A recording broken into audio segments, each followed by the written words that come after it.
Hello guys, स्वागत है आपका विलेज वाली टीचर यूट्यूब चैनल पर। तो चलिए हम जो चंडीगढ़ का जो एसएसए का एग्ज़ाम हुआ था उसके साइकोलॉजी के पीवाईक्यू करके देखते हैं, क्योंकि कई बार क्या है सेम टेट के ठीक है अलग अलग टेट्स के क्वेश्चन उठा लिए जाते हैं, तो कोई भी चीज़ हम स्किप करके नहीं चलेंगे। ये एक तरह से सी टेट के लिए भी पीवाईक्यू है, क्योंकि सी टेट में का और लगभग इनका जो साइकोलॉजी का सिलेबस है सेम रहता है।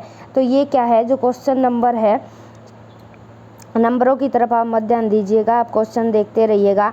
डेल एडगर के cone of learning CTET में हम पढ़ते हैं कि लर्निंग के अनुसार निम्नलिखित में से कौन सा मीडिया कल्पित अनुभवों से संबंधित है। ठीक है, यानी ऑप्शन दे रखे हैं। तो जो डेल एडगर थे उन्होंने कोन ऑफ लर्निंग दिया था अपना, इसमें कल्पित अनुभव से क्या चीज़ संबंधित है, यानी मॉडल। ठीक है, इन्होंने जो कंसेप्ट दिया था इनकी थीरीज में, ये सी टेट में अपने नहीं है, लेकिन क्या पता हो सकता है क्वेश्चन पूछ लिया जाए, लर्निंग से जुड़ता है तो ये चीज़ इतनी खास नहीं है। आगे चलेंगे। नेक्स्ट क्वेश्चन नंबर अगला है, कक्षा में एक अध्यापक के अच्छे संचार के लिए निम्नलिखित में से किसकी आवश्यकता होती है, यानी साथ के साथ आप इंग्लिश में भी देखते रहे।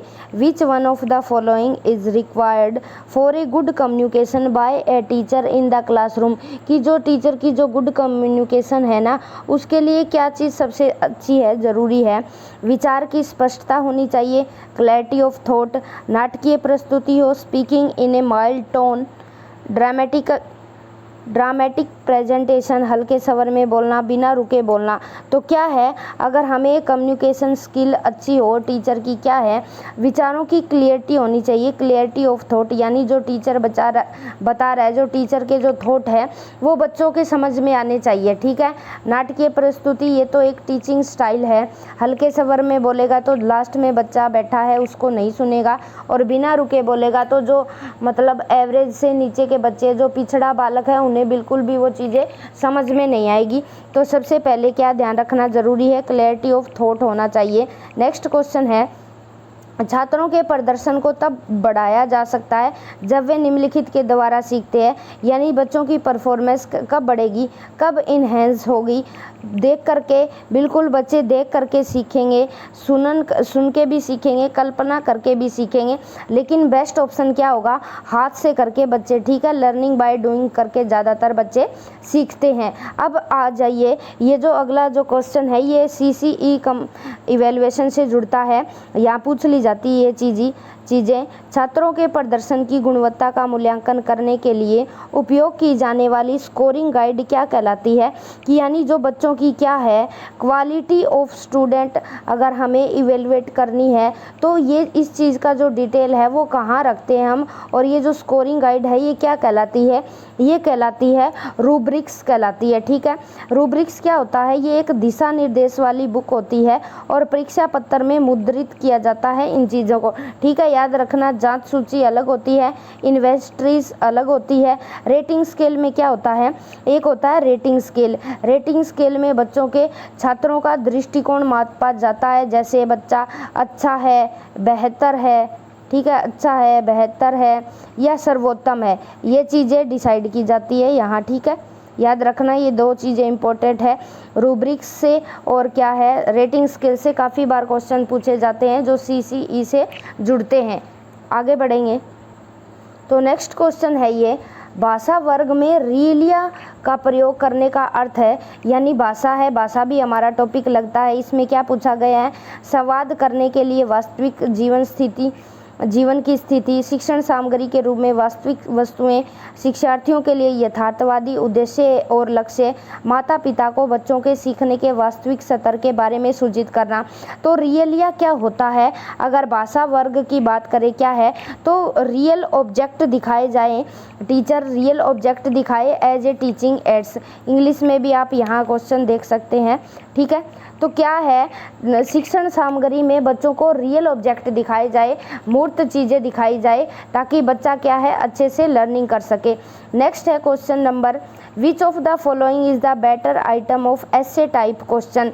क्या है, हमें बच्चे को एसे टाइप क्वेश्चन करवाना है, तो बच्चे के लिए क्या है सबसे बेटर आइटम कौन सा हो सकता है, बल पर चर्चा करो, बच्चे को ये बोलेंगे। बल की अवधारणा को एक उदाहरण द्वारा व्याख्या कीजिए, ऐसे बोलेंगे। बल के बारे में आप क्या जानते हैं, ऐसे बोलेंगे। या बल पर एक नोट लिखो। तो सबसे अच्छा जो ऑप्शन है वो ये रहेगा कि बल की अवधारणा को एक उदाहरण द्वारा व्याख्या कीजिए। यानी जो फोर्स है, किसी चीज़ को हम धक्का दे रहे हैं, बल कहाँ लग रहा है, तो ये हमें एक एग्जाम्पल बताना होगा। और जहाँ बच्चा एग्जाम्पल लिखेगा तो वहाँ बच्चे जो निबंध लिखेंगे वहाँ बच्चे के विचारों को हम जान सकते हैं कि बच्चे को कितना पता है फोर्स के टॉपिक के बारे में। तो ये चीज़ सबसे बेस्ट रहेगी। बल की अवधारणा को एक उदाहरण द्वारा व्याख्या कीजिए। ठीक है। नेक्स्ट है कंटिन्यूअस कंप्रीहेंसिव इवेल्युएशन इज, क्या है? Continuous testing, and term evaluation, assessment of learner while learning, periodic conduct of exam. क्या है? जो CCE वो क्या कहता है? जो सीखने के दौरान शिक्षार्थियों का जो आकलन किया जाता है वही CCE है। ठीक है। जो बच्चे के सीखने के दौरान जो असेसमेंट किया जाता है वही CC है। निरंतर परीक्षण नहीं होगा, अंतिम अवधि का मूल्यांकन नहीं होगा, परीक्षाओं का आवधिक आयोजन नहीं होगा। ये सीखने के दौरान विद्यार्थियों का आकलन है, वही CCE है। और ये क्वेश्चन तो हर एक एग्जाम में पूछा जाता है, कहीं भी देख लीजिए, ये क्वेश्चन हर एक जगह में देखने को मिलता ही मिलता है। क्या है? कक्षा में एक शिक्षक के रूप में आपने देखा कि एक छात्र को पढ़ने में कुछ विकार है। देख लो भाई, पढ़ने में विकार है, हर बार ये तो कौन सा डिसऑर्डर है भाई? ये हमें अब तो हम भूलेंगे ही नहीं है, इसे सपने में भी नहीं भूलेंगे क्योंकि बहुत बार पढ़ लिया। डिसलेक्सिया, किसी भी टेट का आप एग्जाम उठा के देख लीजिए, ये क्वेश्चन उसमें मिलेगा ही मिलेगा। डिस्ग्राफिया लेखन से संबंधित होता है। ठीक है। डिसकैलकुलिया मैथ गणितीय विकार है। डिस्प्रेक्सिया में बच्चा पढ़ने के साथ साथ क्या है, समझने में भी कठिनाई फेस करता है। याद रखना, भूल मत जाना। आगे है शिक्षण के दौरान एक शिक्षक के बयान जो छात्रों को अपने या दूसरों के उत्तर को विस्तृत करने के लिए प्रोत्साहित करते हैं, उसे क्या कहते हैं? कि जो शिक्षक का बयान है जो बच्चों को मोटिवेटेड करेंगे एक दूसरे के लिए। ठीक है। छात्रों को अपने या दूसरों के उत्तर को विस्तृत करने के लिए मोटिवेटेड करेंगे, वो चीज़ क्या कहलाएगी? ठीक है। प्रोबिंग कहलाएगी, सीखने की प्रक्रिया में जुड़ाव कहलाएगा, अनुदेशात्मक विविधता कहलाएगी, या संरचना कहलाएगी? तो प्रोबिंग कहलाएगी। यानी अगर टीचर को जांचना है, बच्चे की असेसमेंट करनी है, गहराई से जांच होता है प्रोबिंग। ठीक है। और ताकि बच्चा क्या है, अपने और दूसरों ने जो उत्तर दिया है उनको डिटेल में लिख सके, तो ये चीज़ क्या कहलाएगी? प्रोबिंग कहलाएगी। ठीक है। ये चीज़ हमारे लिए नई है लेकिन पूछी जा सकती है। ठीक है। गहराई से जांचना बच्चे का प्रोबिंग कहलाएगा। ठीक है। बच्चा टीचर दे रहा है मोटिवेशन और बच्चे क्या है उस मोटिवेशन से क्या अपने और दूसरों के उत्तर को एक्सप्लेन करेंगे, डिटेल में आगे बढ़ाएंगे। नेक्स्ट है आगे, नीचे सूचीबद्ध शिक्षण उपागमों में से व्यक्तिगत उपागमों की पहचान करें। यानी कुछ हमें उपागम दे रखे हैं, आजकल सीटेट में ऐसे पूछे जाते हैं 1, 4, 5। ठीक है। इस तरह के क्वेश्चन काफ़ी पूछे जाते हैं। तो देखिए नीचे सारणी दी गई है और पूछा गया कि व्यक्तिगत उपागम कौन सी है?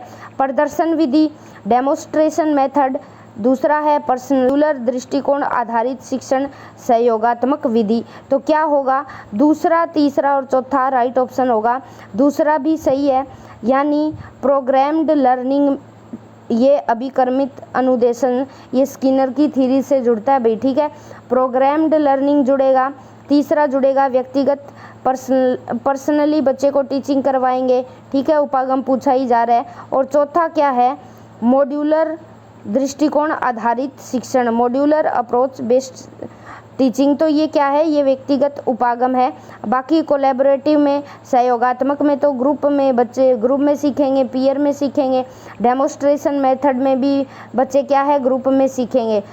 प्रदर्शन विधि, कोई भी चीज़ दिखाई जाएगी तो वो सभी बच्चों को दिखाई जाएगी, ये नहीं कि पर्सनली एक ही बच्चे को दिखाई जा रही है। तो व्यक्तिगत उपागम होंगे प्रोग्राम्ड लर्निंग, पर्सनलाइज्ड और मॉड्यूलर अप्रोच बेस्ड टीचिंग। फिर नेक्स्ट है एक शिक्षक कक्षा में अपनी प्रस्तुति में बहुत से सकारात्मक और नकारात्मक उदाहरणों का प्रयोग करता है। यह किस सत्र के शिक्षण से संबंधित है? क्या है, एक टीचर है वो अपनी जब बच्चों को पढ़ा रहा है तो कुछ नेगेटिव और पॉजिटिव एग्जाम्पल प्रस्तुत करता है। तो यह कौन से सत्र का शिक्षण है? स्मृति लेवल, स्वायत्त विकास स्तर, चिंतनशील स्तर और समझ स्तर। यानी इससे वो क्यों कर रहा है पेश? ताकि बच्चे की अंडरस्टैंडिंग बने कि अलग अच्छी चीज़ क्या है, बुरी चीज़ क्या है, और इस वजह से अध्यापक क्या है वो नेगेटिव और पॉजिटिव दोनों तरह के एग्जाम्पल को यूज़ करके अपना टीचिंग करवा रहा है। ठीक है, अंडरस्टैंडिंग लेवल बनेगी इससे बच्चे की। नेक्स्ट है क्वेश्चन नंबर 57, ये एग्ज़ाम का है, अपना नहीं है। एक प्रभावी शिक्षक बनने के लिए निम्नलिखित में से किसी दृष्टिकोण और विश्वास से संबंधित दक्षताओं के बजाय व्यवहार कहा जाता है? क्या होता है? इसमें भी ऐसे ही दिए गए हैं, कम्युनिकेटिंग, पर दूसरा है नियंत्रण का स्थान। यानी एक प्रभावी शिक्षक बनना है तो वो शिक्षक दृष्टिकोण और विश्वास में कौन सी क्या है रिलेटेड कॉम्पिटेंसी होनी चाहिए एक अच्छे टीचर की?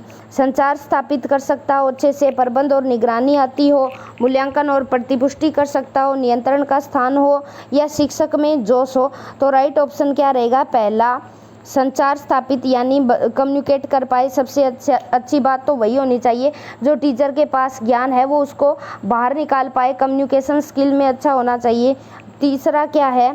तीसरा है प्रबंधन और निगरानी आनी चाहिए। ठीक है, मैनेजिंग करनी आनी चाहिए, मॉनिटरिंग करनी आनी चाहिए। फिर जो चौथा है, शिक्षक में जोश होना चाहिए। मूल्यांकन और प्रतिपुष्टि ये तो आनी ही आनी चाहिए। ठीक है, और फिर क्या है? नियंत्रण का स्थान। ये चीज़ इनका लॉजिक नहीं है और इन्होंने आंसर की में ये माना है कि पहला है संचार आना चाहिए, प्रबंध निगरानी आनी चाहिए, और जो पांचवा है मूल्यांकन और प्रतिपुष्टि आनी चाहिए। शिक्षक जोश हो ये चीज़ नहीं मानी इन्होंने। पहला, तीसरा और पांचवा है ये राइट ऑप्शन रहेगा। ठीक है, मूल्यांकन और प्रतिपुष्टि करनी आनी चाहिए कि बच्चे को पढ़ाया है, बच्चों से फीडबैक लेना आना चाहिए।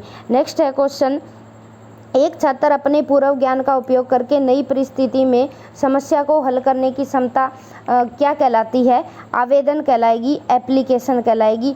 पूर्व ज्ञान का प्रयोग है वो नई परिस्थिति में समस्या को हल करने के लिए बोल रहा है तो ये आवेदन या एप्लीकेशन कहलाएगा। इंग्लिश का शब्द ध्यान रखना, आवेदन को अलग अलग जगह अलग अलग नाम से भी लिखा हो सकता है, तो एप्लीकेशन। फिर नीचे क्या है? नीचे दी गई सूची उनमें से उन प्रश्नों की पहचान करें जिन्हें विषय वस्तु आधारित के बजाय प्रक्रिया आधारित प्रश्न कहा जाता है। यानी क्या है, सिर्फ कंटेंट बेस पे ही नहीं है, वो एक्टिविटी बेस पर भी वो चीज़ें हैं। कौन सी है? अभिसारी प्रश्न होंगे, डाइवर्जेंट प्रश्न होंगे, तथ्य आधारित प्रश्न होंगे, अवधारणा आधारित प्रश्न होंगे, मुक्त प्रश्न होंगे या बंद प्रश्न होंगे। तो क्या है, ये एक्टिव बेस्ड होने चाहिए, या ये नहीं कि रटी रटाई चीज़ें ही बच्चा यहाँ कर रहा है। तो क्या है, अभिसारी में तो हमें पता है, अभिसारी में बच्चा क्या करता है, रटी रटाई चीज़ों को सेम तरह से प्रस्तुत करता है, तो ये ऑप्शन नेगलेक्ट कर लेंगे। ठीक है, जिसमें भी ए ऑप्शन दिया गया है तो वो पहले ही क्रॉस कर दो। ऐसे प्रश्नों को इसी तरीके से सोल्व किया जाता है। अब बाद में आगे चेक करेंगे। डाइवर्जेंट थिंकिंग होनी चाहिए बिल्कुल। तो दूसरा देखो किस किस में नज़र आ रहा है हमें कि बच्चा दिशाओं में सोच पाए, प्रोसेस कर पाए, तो इसमें दूसरा ऑप्शन दिया गया, इसमें नहीं दिया गया। ठीक है, तो इसको भी क्रॉस कर देंगे, इसको भी क्रॉस कर देंगे। ठीक है, ये तो हो ही चुका था, तो सीधा सीधा ऑप्शन ये जाएगा हमारा। डाइवर्जेंट थिंकिंग से ही हमें पता चल जाएगा कि बच्चा यहाँ प्रोसेस कर रहा है, अलग अलग तथ्य लॉजिक खुद के भी लगा रहा है, तो ये चीज़ हो जाएगी। फिर चौथा क्या है, अवधारणा आधारित प्रश्न, यानी कंटेंट बेस्ड क्वेश्चन भी होने चाहिए ये। और पांचवा क्या है, मुक्त प्रश्न होना चाहिए, ओपन क्वेश्चन होने चाहिए। ये ओपन क्वेश्चन भी डाइवर्जेंट थिंकिंग से ही जुड़ते हैं। ठीक है, कि बच्चा क्या है, बच्चे के लिए ये नहीं है कि बस एक हाँ या नहीं में ही आंसर देना है, बच्चा खुद के भी लॉजिक और तर्क यहाँ प्रस्तुत कर सकता है। निम्नलिखित शिक्षण कौशल से संबंधित है ब्लैक बोर्ड लेखन, प्रश्न पूछना, कक्षा में किसी वस्तु का परिचय देना, या ये सभी। तो ये सभी के सभी क्या है, टीचिंग स्किल है, ब्लैक बोर्ड पर लिखना भी, प्रश्न पूछना भी और कक्षा में किसी विषय वस्तु का परिचय देना भी। तो ये तो बिल्कुल आसान सा क्वेश्चन था।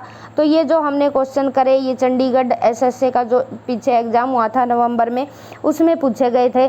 तो आई होप ये चीज़ें समझ में आई होगी आपको। लर्निंग्स के जुड़े हुए भी यहाँ कुछ क्वेश्चन है, पेडागोजी के भी क्वेश्चन है। तो अलग अलग टाइप्स की चीज़ें कई बार उठा ली जाती है, लेकिन हमें क्वेश्चन को सोल्व करने से पहले प्रश्न को समझना ज़रूरी होता है कि क्या पूछा जा रहा है, तभी हम राइट ऑप्शन की तरफ जा पाते हैं। नहीं तो क्या है, हमें चीज़ें आते हुए भी गलत हो जाती है। तो है bye bye guys, have a nice day guys. मिलते हैं कल एक नई वीडियो के साथ।